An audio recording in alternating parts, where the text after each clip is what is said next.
بسم اللہ الرحمن الرحیم۔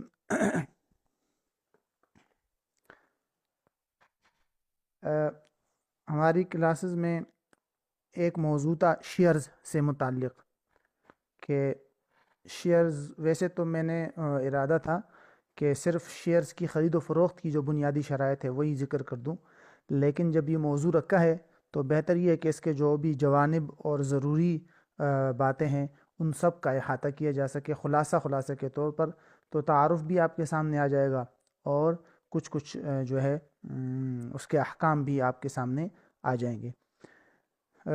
جہاں تک مختلف کتابوں میں اس کی تفصیل موجود ہے، حضرت تقی صاحب نے اسلام اور جدید معیشت و تجارت میں اس پر بنیادی طور پر کچھ نہ کچھ باتیں کی ہیں۔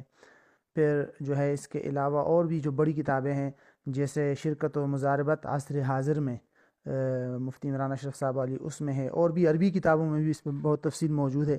فقہ المعاملات مالیہ، ڈاکٹر شبیر احمد عثمان، ان کی ایک کتاب ہے فقہ المعاملات مالیہ فی الفقہ الاسلامی، اس میں جو ہے شیئرز پر بہت ہی زبردست نکات موجود ہے۔ تو ان سب باتوں کو دیکھ کر جو ہے یہ 5 پوائنٹ میں نے نوٹ کیے ہیں، اس کو آپ ذہن میں رکھ لیجئے۔ کوشش کرتے ہیں کہ آج مکمل ہو، نہ ہوا تو کل والے سبق کو شروع کرنے سے پہلے جو کچھ رہ گیا اس کو لے جائیں گے۔ پھر اس میں بنیادی جو نکات ہے وہ ہے شیئرز کا تعارف، نمبر 2 شیئرز کی اقسام، شیئرز کی قسمیں، نمبر 3 شیئرز کی جائز اور ناجائز اقسام، یعنی پہلے تو مکمل اقسام، پھر اس کے بعد جائز کون سی ہے ناجائز کون سی ہے، اجراء کے اعتبار سے نا، کون سی جاری کرنا جائز ہے کون سی نہیں۔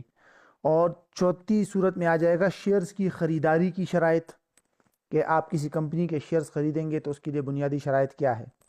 اور نمبر 5 شیئرز کو آگے بیچنے کی شرائط۔ ٹھیک، تو یہ 5 بنیادی باتیں ہیں اور امید ہے کہ اس سے زیادہ کوئی تفصیل اس کی ضرورت نہیں ہوگی۔ سب سے پہلے دیکھتے ہیں شیئرز کا تعارف۔ شیئر یہ عربی کا لفظ ہے اور اس کو نہیں، انگلش کا لفظ ہے شیئر، اور اس کو عربی میں کہتے ہیں حصۃ، ہا صاد اور پھر تا، جس کی جمع آتی ہے حصص۔ ٹھیک ہے، اس کو عربی میں کیا کہتے ہیں، حصۃ یا حصص، اور اردو میں اس کو آپ رسید کہہ سکتے ہیں یا حصہ، اردو میں بھی یہ حصہ استعمال ہوتا ہے۔ پہلے اس کا آپ تعریف دیکھتے ہیں اور پھر اس کے بعد اس کی جو بنیادی باتیں ہیں وہ تعارف کے اندر۔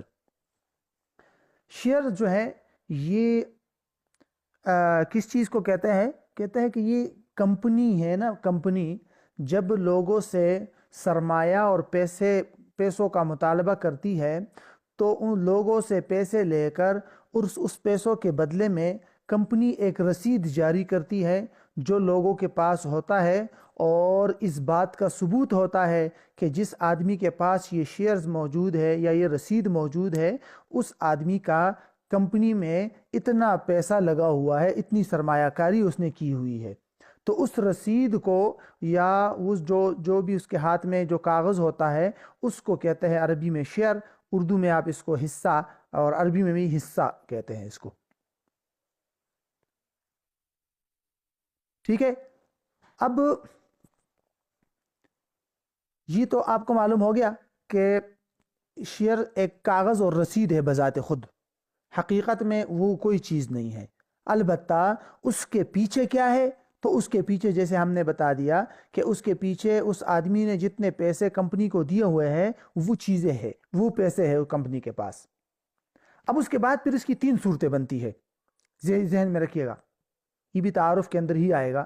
یہ 3 صورتیں اس کے اندر بنتی ہے۔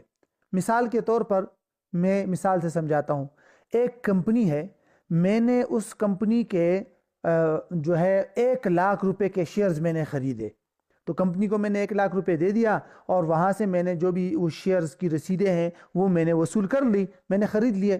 اب اس کے بعد اس کے اندر کتنی صورتیں بنتی ہیں؟ 3 صورتیں۔ پہلی صورت یہ ہے کہ کمپنی بالکل ابتدائی مراحل میں ہے، ابھی کمپنی نے آگے کاروبار شروع نہیں کیا، کمپنی کے پاس کوئی مٹیریل، کوئی خام مال، کوئی مصنوعات، پروڈکٹس وغیرہ یہ چیزیں نہیں ہیں، ابھی کمپنی جو ہے وہ سرمایہ جمع کر رہی ہے، تو لہٰذا صرف اور صرف کمپنی کے پاس جو ہے کیا ہے، ابھی صرف اور صرف پیسہ ہے۔ مجھ سے 1 لاکھ لے لیے، کسی اور سے 1 لاکھ لے لیے، کسی اور سے 1 لاکھ لے لیے، ہاں 1 جنوری 2021 سے کمپنی کاروبار شروع کرے گی، ابھی کمپنی صرف اور صرف سرمایہ وصول کر رہی ہے۔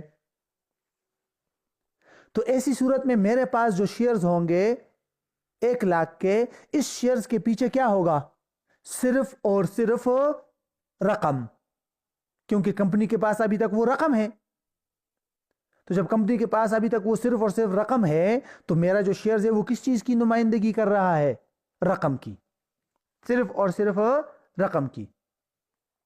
نمبر 2، دوسری صورت، کمپنی جب کاروبار شروع کر لے اور کمپنی کے پاس جو سرمایہ، جو مال آیا ہے، اس سے کمپنی نے آگے کاروبار شروع کر کے مٹیریل خریدا، مصنوعات خریدے، پیسے لگائے ادھر ادھر، اور کمپنی کے پاس اب سرمایہ کے علاوہ کمپنی کے ملکیت میں بہت سی چیزیں بھی آ گئی، مثلا جامد اثاثے آ گئے، تیار شدہ مال آ گیا، اور اس طرح خام مال آ گیا وغیرہ وغیرہ۔ تو ایسی صورت میں میرے پاس جو 1 لاکھ کے شیئرز ہے، اس کے پیچھے صرف اور صرف 1 لاکھ کی رقم نہیں ہے، بلکہ ایسی صورتحال میں اس شیئرز کی جو کاغذات ہے میرے پاس، سند، اس کے پیچھے کیا ہے؟ مختلف اشیاء ہے۔ اس میں پروڈکٹس بھی آتی ہے، خام مال، جامد اثاثے، مشینری وغیرہ، یعنی کمپنی کی ملکیت میں جو کچھ بھی ہے، تو اس میں سے ہر چیز میں میری 1 لاکھ روپے لگے ہیں نا۔ تو جب میرے 1 لاکھ روپے ہر چیز میں لگے ہوئے ہیں، تو ہر چیز میں میرا ایک متناسب حصہ شمار کیا جائے گا۔ سمجھ آ گیا؟ مثال کے طور پر کمپنی کے پاس جو کچھ بھی اثاثے ہیں، جو کچھ کمپنی نے خریدا، مال وغیرہ، خام مال، پروڈکٹس وغیرہ، وہ 1 کروڑ روپے کا ہے، اور میں نے مثال کے طور پر 1 لاکھ روپے کمپنی میں لگائے تھے، ٹھیک ہے نا؟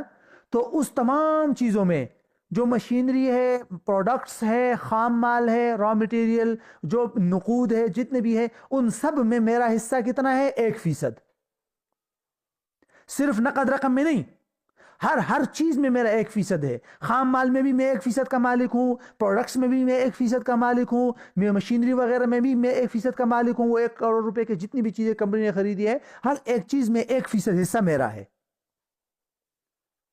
تو یہ ہے بنیادی طور پر شیئرز کا پس منظر یا شیئرز کا تعارف، کہ حقیقت میں جب بالکل شیئرز آپ نے خرید لیے، کمپنی اگر کوئی بھی کاروبار نہیں کیے، صرف پیسے ہے، تو ایسی صورت میں اس شیئرز کے پشت پر صرف پیسے ہوں گے، اور اگر اس کے پشت کمپنی نے کاروبار شروع کر دیا، عمارت، مشینری، مٹیریل، پروڈکٹس وغیرہ آ گئے، تو پھر اس شیئرز کے پیچھے جو ہے کیا ہوں گی؟ مختلف اشیاء ہوں گی، اور اس مختلف اشیاء میں سے ایک متناسب حصے کا میں مالک ہو جاؤں گا۔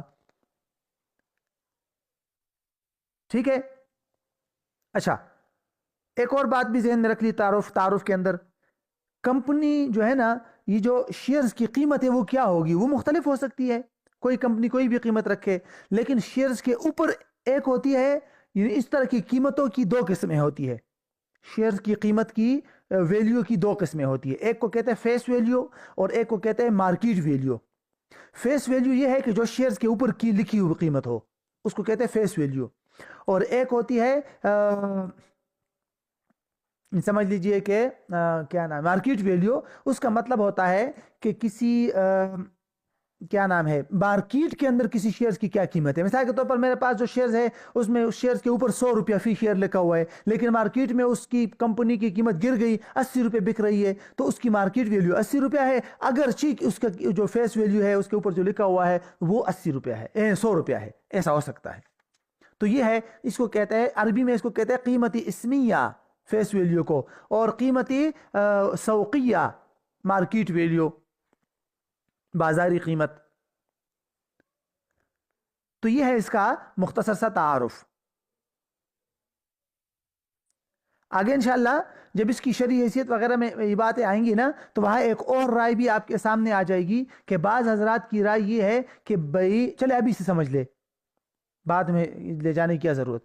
تو اس پہلے صورتحال میں آپ کو کیا معلوم ہوا کہ شیئرز جو ہوتے ہیں وہ اپنے پیچھے مختلف اشیاء کی نمائندگی کرتی ہے. یہ شیئرز نمائندگی کرتے ہیں. وہ جامد ہوں گے, مشینری ہوں گی, بہت ساری چیزیں ہوں گی, ہے نا. ٹھیک ہے, یہ پہلی رائے ہے. اور دوسری رائے بعض حضرات کی یہ ہے کہ نہیں بھائی, شیئرز بانڈ کی طرح ہے. آپ کو میں نے بانڈز کا سبق بھیجا تھا نا, آپ نے سنا ہوگا. تو بانڈز تو صرف اور صرف قرض کی نمائندگی کر رہا ہے. بانڈز کے پیچھے کوئی اشیاء, کوئی جامد اثاثے, پروڈکٹس, را مٹیریل کچھ بھی نہیں ہوتا.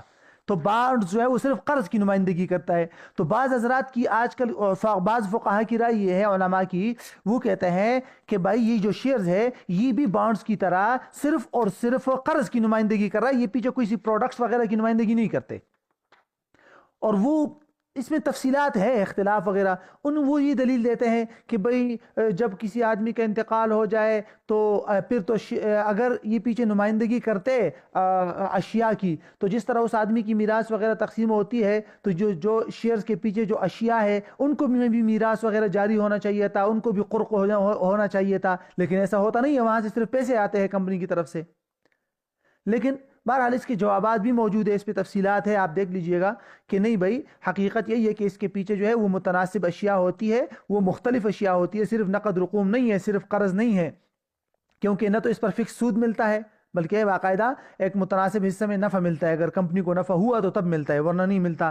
اور اسی طرح جب بھی یہ شخص جو ہے وہ مطلب کمپنی جب تحلیل ہوتی ہے, ختم ہوتی ہے, تو وہ کمپنی شیئر ہولڈر کو صرف اور صرف اصل قیمت نہیں دیتی بلکہ اصل قیمت پر جتنا نفع کمایا ہوتا ہے وہ بھی دیتی ہے.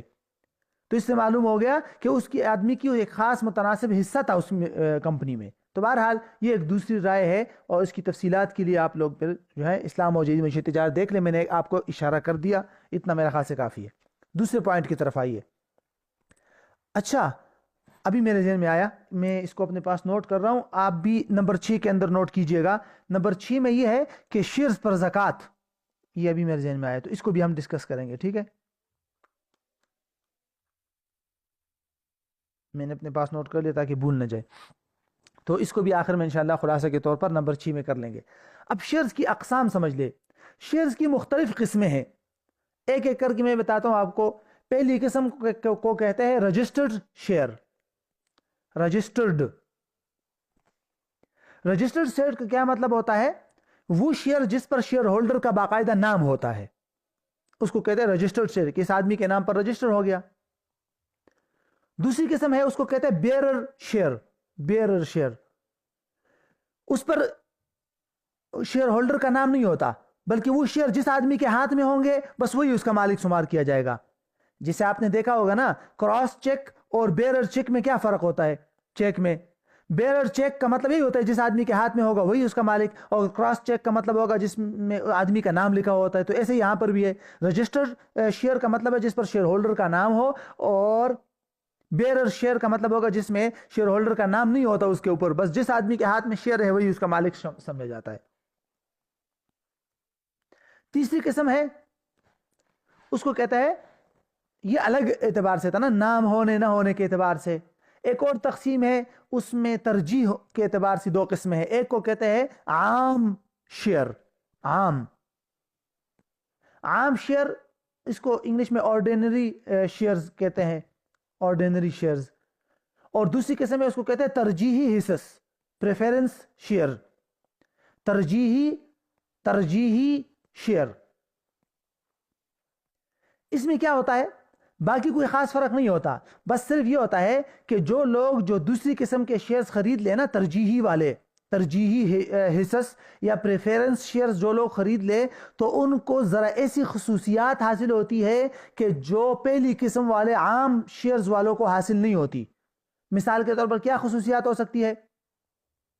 مثال کے طور پر ترجیحی شیئرز خریدنے والوں کے لیے یہ ایک خصوصیت ہوتی ہے نا کہ انہوں نے جتنا سرمایہ لگایا ہوتا ہے ان کے سرمایہ کے ایک خاص شرح کے مطابق ان کے لیے جو ہے نا نفع مقرر کیا جاتا ہے. مطلب کہ اگر آپ 1 لاکھ لگاؤ گے تو آپ کے 1 لاکھ کا 5% آپ کو نفع ملے گا, مطلب 5000. جائز ناجائز کی بات بعد میں کریں گے, فی الحال یہ دیکھ لے. ایک یہ. اسی طرح ایک ترجیح ان کو یہ بھی ہوتی ہے کہ بھئی سب سے پہلے جب بھی نفع ہوگا کمپنی کو تو ترجیحی حصص والوں کو نفع دیا جائے گا, اگر بچ گیا تو عام حصص والوں کو دیا جائے گا, ورنہ نہیں دیا جائے گا. ٹھیک ہے. اسی طرح ایک خاصیت ان کی یا خصوصیت یہ بھی ہوتی ہے ترجیحی حصص والوں کی کہ ان کا نفع محفوظ ہوتا ہے. کیا مطلب نفع محفوظ ہوتا ہے؟ کہ اگر کسی سال کمپنی کو نفع نہیں ہوا تو ان کا جو نفع ہوتا ہے، جو ان کے لیے حصہ مقرر کیا گیا ہے نفع میں، وہ کمپنی کے ذمہ لازم ہوتا ہے پھر بھی، اور کمپنی نے وہ اگلے سال مینج کر کے ان کو دینا پڑتا ہے. اگر سن 2019 اور 20 دو سال گزر گئے، 19 والے سال میں کوئی نفع نہیں ہوا، تب بھی ان کو نفع دینا پڑتا ہے جو 2020 میں ان کو دینا پڑتا ہے، اور پھر 2020 کا الگ نفع بھی ان کو دینا پڑتا ہے. حالانکہ عام حصص والوں کو یہ نہیں ہوتا. عام حصص والوں کو کیا ہوتا ہے کہ اگر نفع ہوا تو ملے گا، نہیں ہوا تو نہیں ملے گا. ٹھیک. اسی طرح ایک خصوصیت ان کی یہ بھی ہوتی ہے کہ ان کے لیے کبھی کبھی نفع کا تناسب زیادہ رکھا جاتا ہے. اور سب سے مشہور اس کی جو خصوصیت ہے وہ یہ ہے ترجیح حصص کی کہ ان کو اے جی ایم میں شرکت کی جو ہے نا حق حاصل ہوتا ہے ووٹ ڈالنے کا. اے جی ایم جانتے ہیں نا، اینول جنرل میٹنگ، جو سالانہ میٹنگ ہوتی ہے کمپنی کی، جس میں جو ہے نا مختلف لوگوں کی تقرریاں ہوتی ہے. تو اس میں جو ترجیح حصص والے ہوتے ہیں ان کو ووٹ کا حق حاصل ہوتا ہے کہ وہ جا کے ووٹ ڈال کر کسی آدمی کے حق میں ووٹ وغیرہ دے سکتے ہیں. حالانکہ عام حصص والے جو ہوتے ہیں نا، عام شیئر ہولڈرز ہوتے ہیں، ان کو تو اے جی ایم میں جا کے شرکت کا کوئی وہ نہیں ہوتا، حق حاصل نہیں ہوتا. تو یہ ہے. اب آپ سوچیں گے کہ بھئی پھر یہ جو ترجیحی حصص ہے یہ کمپنی جاری ہی کیوں کرتی ہے، اتنی خصوصیت کیوں دیتی ہے یہ لوگوں کو؟ تو اصل میں ہوتا یہ ہے نا کہ ایک یہ جو عام حصص ہے اور ایک ہے ترجیحی حصص نا، تو یہ جو ترجیحی حصص والے لوگ ہوتے ہیں ان سے کمپنی بہت بڑا سرمایہ وصول کرتی ہے جو ہر عام آدمی کے بس کی بات نہیں ہوتی. مثلا میں زیادہ سے زیادہ 1 لاکھ تک شیئرز خرید لوں گا، آپ خریدیں گے تو 2 لاکھ تک خرید لیں گے، اور کمپنی کو 1 کروڑ روپے کی ضرورت ہے تو 1 کروڑ روپے کون دے گا کمپنی کو؟ تو کمپنی کسی بڑے ادارے سے 1 کروڑ روپے لیتی ہے. اور جب کمپنی جو ہے بڑے ادارے سے 1 کروڑ روپے لیتی ہے تو وہ کمپنی جو ہے نا 1 کروڑ روپیہ عام لوگوں کی طرح دینے پر رضامند نہیں ہوتی کہ جس طرح عام لوگ 1 لاکھ روپے والے کو جتنا حق حاصل ہے کمپنی میں شیئرز، جس طرح وہ ایک خاص شیئرز کے مالک ہے ایسے ہی کمپنی بھی مالک ہو. یہ کیسے تیار ہو سکتی ہے کمپنی کہتی ہے کہ بھئی اگر یہ آدمی 1 لاکھ لگا رہے ہیں، میں 1 کروڑ لگا رہا ہوں، مجھے کچھ نہ کچھ ترجیح تو دے دی جائے. تو اس لیے اس آدمی کو پھر پریفرنس شیئر جاری کیے جاتے ہیں اور ان کو وہ خصوصیات حاصل ہوتی ہے جو ابھی میں نے آپ کو بتا دی. ٹھیک ہے. اچھا، یہ ہو گئی 4 قسمیں. 5ویں قسم ایک اور ہے، ان کو بونس شیئرز کہتے ہیں. Bonus shares.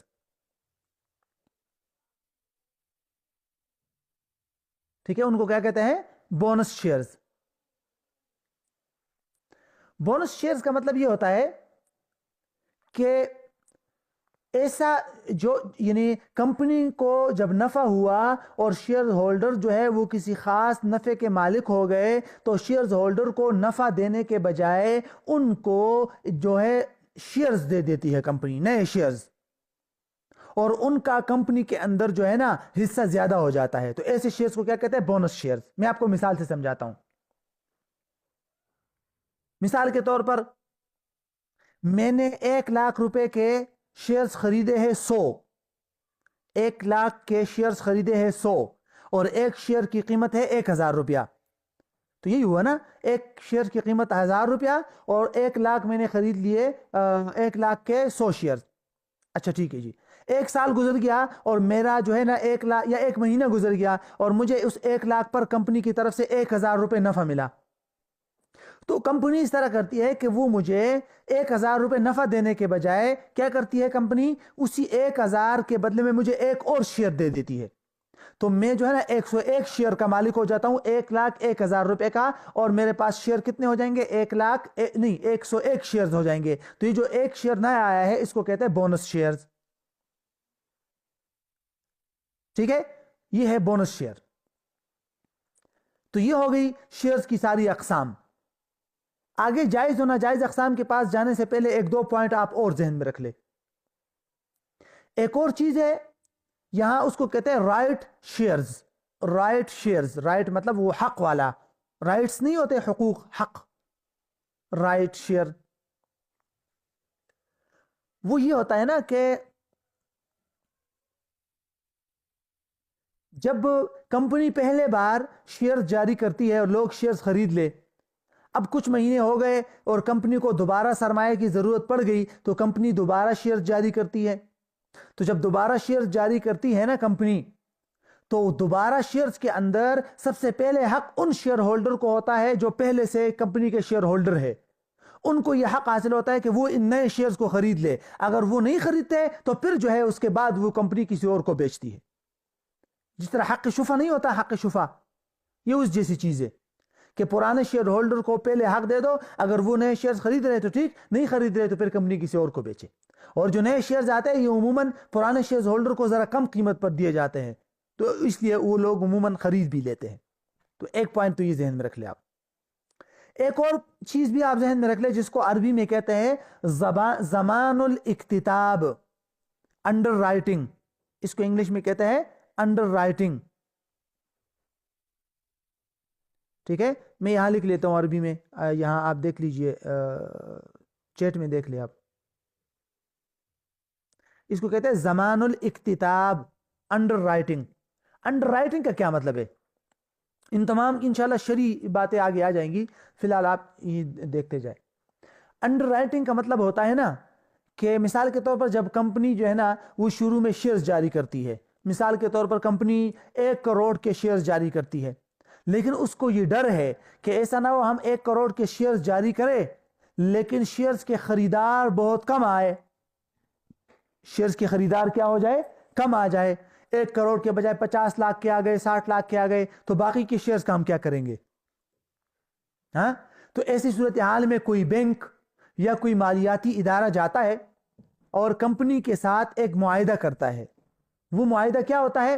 وہ معاہدہ یہ ہوتا ہے کہ بھئی چلے آپ لوگ 1 کروڑ کے شیئرز جاری کر دیں، اگر آپ کے سارے شیئرز بک گئے تو ٹھیک ہے، اور اگر سارے شیئرز نہ بکے تو جتنے شیئرز آپ کے بچ جائیں گے نا وہ ہم خرید لیں گے، بینک والے یا ادارہ. تو یہ ان کو ایک قسم کا کیا دے دیا، ایک اطمینان دلا دیا. تو کمپنی اطمینان میں آ کر 1 کروڑ کے شیئر جاری کر دیتی ہے. اس کو کہتے ہیں زمان الاکتتاب. اب آپ کہیں گے کوئی مالیاتی ادارہ یا کمپنی یا جو بینک ہے وہ پاگل ہے جا کے کمپنی کے ساتھ اس طرح معاہدہ کرتے ہیں؟ پاگل نہیں، وہ اس زمان الاکتتاب کے معاہدے پر کمپنی سے باقاعدہ فیس وصول کرتا ہے کہ ہم نے آپ کو اتنا اطمینان دلایا ہے لہذا ہمیں فیس دے دو. تو بعد میں اگر سارے شیئرز بک بھی جائے نا تب بھی یہ بینک وغیرہ جو ہے یہ زمان الاکتتاب پر فیس وصول کرتے ہیں. اور اگر نہ بکے تو یہ بینک وغیرہ فیس تو وصول کرتے ہی ہیں لیکن شیئرز خرید کر آگے کسی اور لوگوں کو بیچ دیتے ہیں، فروخت کر دیتے ہیں. ٹھیک ہے، تو یہ ہے بنیادی طور پر 2 مزید چیزیں، ایک زمان الاکتتاب اور ایک جو ہے وہ کیا تھا، رائٹس شیئرز والی بات.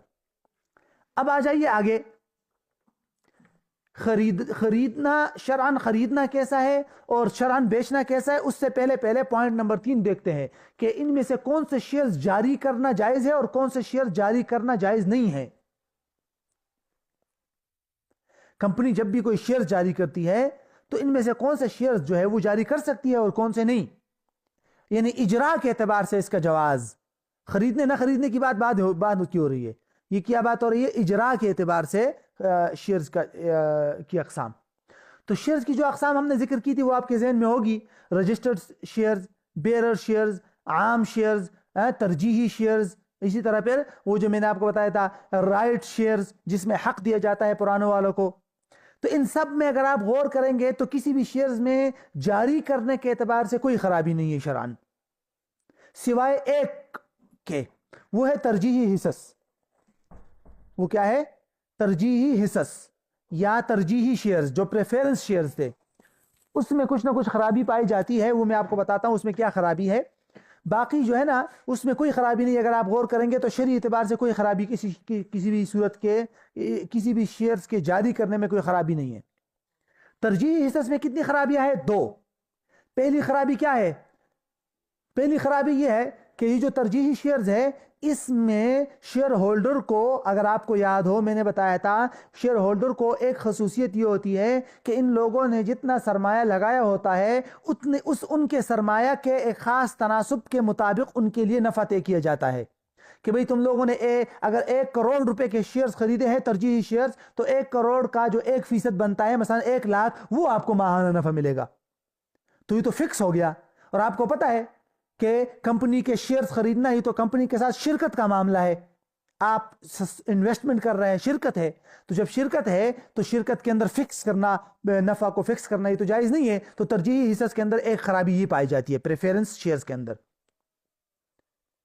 دوسری خرابی کیا ہے؟ دوسری خرابی یہ ہے کہ وہاں میں نے آپ کو بتایا تھا کہ ترجیحی حصص والوں کو ایک خصوصیت اور بھی حاصل ہوتی ہے. وہ خصوصیت کیا ہے؟ وہ یہ کہ اگر کسی سال کمپنی کو نفع نہ بھی ہو نا، تو تب بھی کمپنی کے ذمہ لازم ہوتا ہے کہ وہ اس سال کا نفع اپنے ذمہ قرض سمجھ کر اگلے سال پھر دے دے ترجیحی حصص والوں کو. تو یہ تو ناجائز ہے، کیونکہ شرکت کے اندر جب نفع نہ ہو تو شیئر ہولڈر کو تو پھر نفع نہیں ملنا چاہیے. یہاں پر اگر نفع نہیں ہوا تو پھر بھی اتنی مدت کا نفع کمپنی کے اوپر قرض ہو جاتا ہے. تو یہ تو ایک قسم کا ضمان ہے، اور یہ شرکت کا اصول ہے کہ بھئی ایک شریک یا جو بھی ایک شرکت کے اندر دوسرے شرکاء کے لیے ضمان کا ذمہ داری لینا جائز نہیں ہے کہ بھئی اگر نفع نہیں ہوا تو میں ذمہ دار ہوں، میں ہی نفع آپ کو دے دوں گا. یہ شرعاً جائز نہیں ہے. تو ان دو باتوں کی وجہ سے ترجیحی حصص میں تو خرابی ہے، باقی کسی شیئرز کے اجراء کے اندر کوئی خرابی نہیں ہے. اچھا، یہ تو ہو گیا تیسرا پوائنٹ مکمل. چوتھا، پانچواں اور چھٹا ابھی رہتے ہیں. ٹھیک ہے، چھٹا تھا شیئرز پر زکوٰۃ. چوتھا پوائنٹ یہ دیکھتے ہیں کہ کسی بھی کمپنی کے شیئرز خریدنے کے شرعاً جواز کے لیے کیا شرائط ہے. کیا ہم ہر کمپنی کے شیئرز خرید سکتے ہیں ہاں، یا اس کی کچھ خاص شرائط ہے؟ اچھا، اس میں جامعہ دارالعلوم کراچی سے جو فتویٰ جاری ہوا ہے وہ میرے پاس لیپ ٹاپ میں ہے. ان کے مطابق اس کے لیے کسی بھی کمپنی کے شیئرز کی خریداری کے لیے تقریباً 9 یا 10 شرائط ہے. ٹھیک ہے، تو اس سے پہلے نا میں آپ کو ضمان الاکتتاب کا شرعی حکم بتا دیتا ہوں. پیچھے ہم نے پڑھا تھا نا ضمان الاکتتاب، انڈر رائٹنگ. تو اس ضمان الاکتتاب کا شرعی حکم کیا ہے؟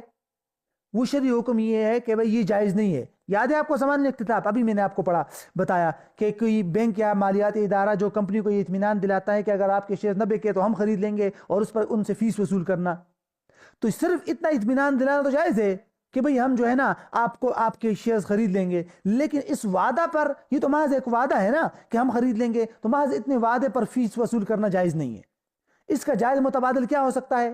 اس کا جائز متبادل یہ ہو سکتا ہے کہ جو بینک یا جو مالیاتی ادارہ ہے وہ جو کمپنی کے ساتھ یہ معاملہ کرتا ہے کہ بھئی ہم آپ کے شیئرز خرید لیں گے اور اس پر فیس وصول کرتا ہے، یہ تو جائز نہیں ہے نا. تو بعد میں وہ بینک شیئرز خرید کر خود بھی آگے بیچتا ہے، تو اس کے بجائے کمپنی یہ کرے، یہ بینک جو ہے کمپنی کے ساتھ یہ معاملہ کرے، یعنی ان کے ساتھ ایجنسی کا، یعنی وکالت کا، کمیشن پر معاملہ کرے کہ ہم آپ کے لیے شیئرز کے خریدار ڈھونڈیں گے اور پھر اس پر ہم آپ سے کمیشن لیں گے.